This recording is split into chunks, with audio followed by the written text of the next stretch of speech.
안녕하세요. 수요일 아침 상승미소입니다. 오늘 아침은 마켓 브리핑이라고도 할 수 있지만 긴급 분석을 여러분께 해드리겠습니다. 최근에 레포 시장 급등, 레포 시장 개입 이런 뉴스 많습니다. 도대체 무슨 이유 때문에 금융 위기 때에나 있을 법한 단기 자금 시장에서의 급등, 왜 은행들은 돈이 부족해서 그 돈을 못 빌려서 이렇게 헤매고 있는가? 이러다가 시장이 완전히 크러쉬, 망해버리는 건 아닌가?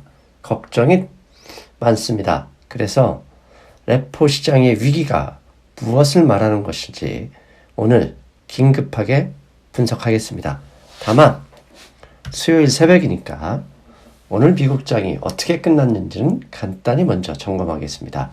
다우지수 27.88포인트, 나스닥 5.64포인트, S&P 500 3.44포인트 빠졌습니다.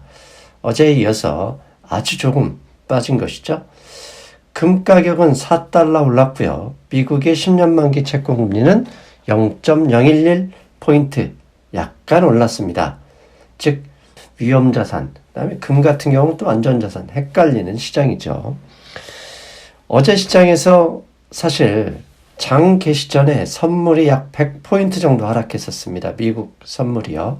그 이유는 15일로 다가오는 미국의 대중국 관세, 이 부분에 대해서 결론을 내지 않아서 불안했던 건데, 장 시작 직전에 월스트리트저널이 미국 정부가 15일 예정되어 있는 관세를 연기할 가능성이 높다, 연기할 계획이다, 이런 보도가 있으면서 플러스로 전환됐습니다. 다만 월스트리트저널의 보도고 미국 정부는 아무런 이야기도 하지 않았습니다. 그걸 사실을 시인한다거나 아니다고 뭐라고 하죠? 부정한다거나 이런 얘기도 하지 않았습니다. 그 이유는 어제 방송에서 말씀드렸죠. 트럼프 대통령은 오늘 그 다음에 내일 새벽에 끝나는 12월 FOMC 결과를 보고 이야기할 가능성이 높다. 왜? 어떻게든 압박을 하고 싶은 것이죠. 그렇다면 트럼프 대통령이 연준에게 추가적으로 금리 인하를 해라, 이건 아닐 겁니다. 왜? 이미 3번을 했기 때문이죠. 그렇다면 그나마 요구하는 것은 무엇일까? 대차 대조표를 늘려서 달러와 약세를 요구하는 것은 아닐까? 그렇게 추정을 해봅니다. 자, 그렇다면 앞에서 말씀드렸던 레포 시장의 위기, 레포 시장의 위기의 원인, 그다음에 그 위기의 여파, 이것이 금융위기의 전조인지 알아보겠습니다. 요즘 신문 이런 얘기 많이 나옵니다. 미국 레포 시장 또 이상기류다. 왜냐하면 지난 9월 달에 레포 시장, 은행 간 서로 채권을 담보로 돈을 빌리는 이 시장에서 금리가 10% 가까이 올랐었습니다. 말이 안 되는 얘기죠. 당시 미국의 기준금리는 2.25%. 그런데 개인한테 빌려주는 것도 아니라 은행끼리, 그것도 신용대출이 아니라 담보를 주고, 그 담보조차도 미국 정부가 발행한 채권인데도 불구하고 금리가 올랐다. 과거 2007년, 8년 금융위기 시점에 그런 적이 있었기 때문에 또다시 미국의 마켓 크러쉬, 그런 게 생기는 게 아닐까 겁나죠. 신문 제목도 그런 거죠. 연말에 발작 경고. 어제 한국경제TV에서는 미 연준이, 어제 저도 그런 얘기 했죠. 추가적으로 유동성을 더 확대 공급한다. 그래서 어제 보여드린 그림, 9월 18일 이후에 12월 1일까지 연준의 대차 대조표는 무려 3,237억 달러 늘어났다. 이렇게 10주 만에 3,270억 달러 늘어난 것은 지난 2008년, 9년 금융위기 시점보다 더 빠른 속도로 늘어나고 있는 것이다. 이만큼 돈이 풀려서 유동성이 늘어났으니 부동산, 주식, 금 시장은 좋아할 만하지만 한편으로는 도대체 무엇이 잘못됐기에 이런 혼란이 있는 것인지 시장 참가자들은 불안합니다. 여기에 오늘 새벽 크레딧 스위스, 유명한 증권사죠. 미국 정부는, 크레딧 스위스는 미국 정부가 연말 안에, 연말 며칠 남지도 않았습니다. 오늘이 12월 11일, 즉 3주 안에 양적 완화 사탄을 실시할 것이다 라는 분석 기사를 냈습니다. 이 분석 기사 안을 보면 한마디로 이런 얘기입니다. 뉴욕 연준을 통해서 미국 연준이 레포 시장에 개입하고 있는데, 레포 시장의 개입, 어떻게 보면 땜질 처방으로는 레포 시장 안정을 시키는 건 역부족일 것이다. 그래서 본격적으로 기간에 상관없이 미국 상업은행이 들고 있는 채권, 모기지 채권, 단기 채권 할 것 없이 과거 양적 완화 1, 2, 3탄처럼 사들여야 할 것이다 라는 보고서를 냈습니다. 자, 그렇다면 이제부터 도대체 미국의 레포 시장은 왜 불안한 건지 그걸 알아볼 시간입니다. 먼저 레포 시장이 왜 그러는지를 알아보기 위해서 지금 현재 미국 연준에 맡겨둔 미국 시중은행들, 상업은행들의 초과지준, 지급준비율 예치금을 살펴볼 필요가 있습니다. 보시는 그림은 센트리스 연준에 있는 그림을 퍼왔습니다. 지난 10년 동안 미국 은행들이, 미국 중앙은행인 연준에 맡겨둔 초과지준 금액은 2014년 2조 6천억 달러에서 올해 9월 1조 3천억 달러, 무려 1조 3천억 달러가 줄어들었습니다. 저렇게 대차대조표가 줄어든 것은 결국 양적 축소를 진행한 것이죠. 즉 양적 완화를 통해서 미국 연준이 은행들의 채권을 사줬었는데 그 채권을 되돌려주면서 자금을 회수했던 것이죠. 그런데 오른쪽 빨간 선 2개 보이시죠? 전체적으로 2014년, 15년 초부터 줄어들었던 초과지준이 급격하게 줄어든 시점은 2018년부터다. 2018년부터 19년 9월까지 무려 1조 원 가까이 줄어들었습니다. 전체적으로 1조 3천억이 줄었는데 약 1년 9개월 동안 1조 원이 줄어들었다. 거의 다 2018년부터 줄어들었던 것이죠. 그런데 오른쪽 끝에 화살표 2019년 9월부터는 또 늘어납니다. 저 때부터 늘어난 건 연준이 레포 시장에 개입하면서 은행들의 채권을 다시 사주기 시작한 시점부터인 거죠. 그렇다면 은행의 초과지준과 그 다음에 레포 시장의 위기와 무슨 관계가 있는지 알아볼 시간입니다.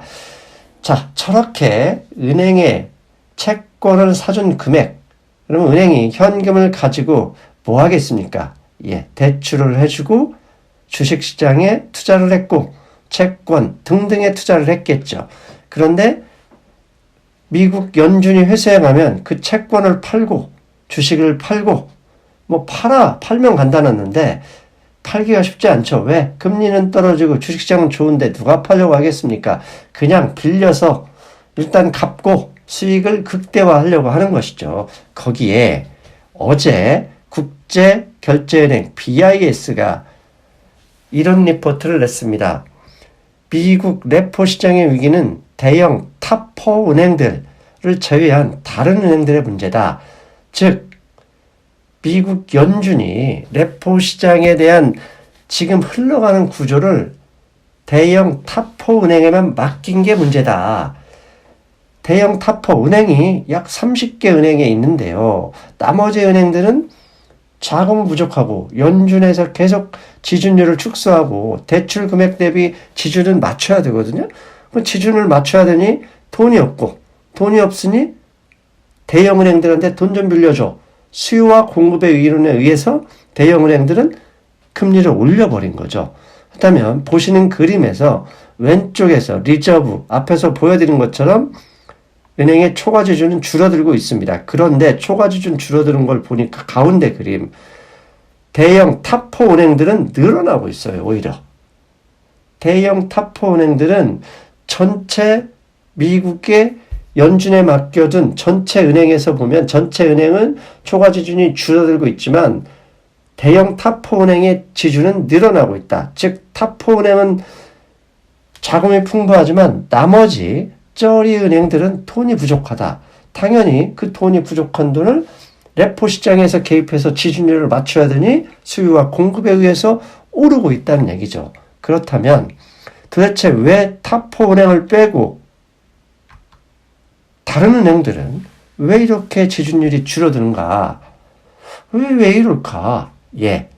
그 가장 큰 이유는 미국 정부의 늘어나는 재정적자 때문입니다. 미국 정부 재정적자, 지금 왼쪽 그림에서 보시면 1조 4천억 달러까지 늘어났던데 저게 언제냐? 금융위기 때입니다. 금융위기를 극복하기 위해서 재정적자를 그렇게 늘렸던 게 2013년, 14년부터 줄어들죠. 그런데 트럼프 대통령의 저 빨간색 보이죠? 감세 정책이죠. 감세 정책 이후에 빠른 속도로 늘어나고 있고 2019년 올해 미국의 그 회계년들은 9월 30일까지입니다. 아닌가요? 11월까지인가요? 9월 30일이 맞습니다. 9월 30일까지 미국의 재정적자는 무려 9,840억 달러로 급증했습니다. 저렇게 늘어나는 재정적자, 채권 발행으로 메꾸는 거죠. 그렇다면 누가 채권을 사줍니까? 은행들이 사야죠. 은행들이. 일단 은행들이 삽니다. 돈이 없어도 왜 사냐고요? 채권금리 계속 떨어지는데 수익이 나지 않습니까?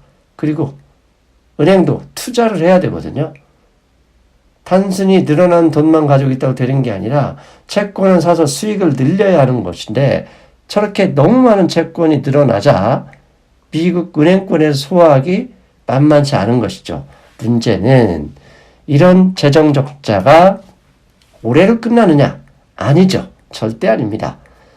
올해 9,840억 달러, 내년 재정적자 예상은 이미 1조 1천억 달러로 예상하고 있습니다. 여기에 트럼프 대통령이 최근에 지난번 법인세 감세에 의해서 넘어서 중산층 감세 정책을 이미 실시할 것이다 예고하고 있지 않습니까? 중산층 감세, 그럼 어떻게 됩니까? 재정적자 더 늘어나죠. 재정적자 더 늘어나면 미국 은행들 어떻게 합니까? QT, 양적 축소로 해서 돈은 뺏기는데 채권은 더 사고 싶고 애따 모르겠다, 빌려서 사자, 왜 그래야 돈 버니까 이렇게 되는 거죠. 그래서 결론을 내립니다. 도대체 레포 시장은 왜 이렇게 흔들렸는가? 과거처럼 서로 못 믿어서, 은행들끼리 못 믿어서 돈을 안 빌려주고 금융위기의 전조인가? 아닙니다. 절대 그렇지 않고요.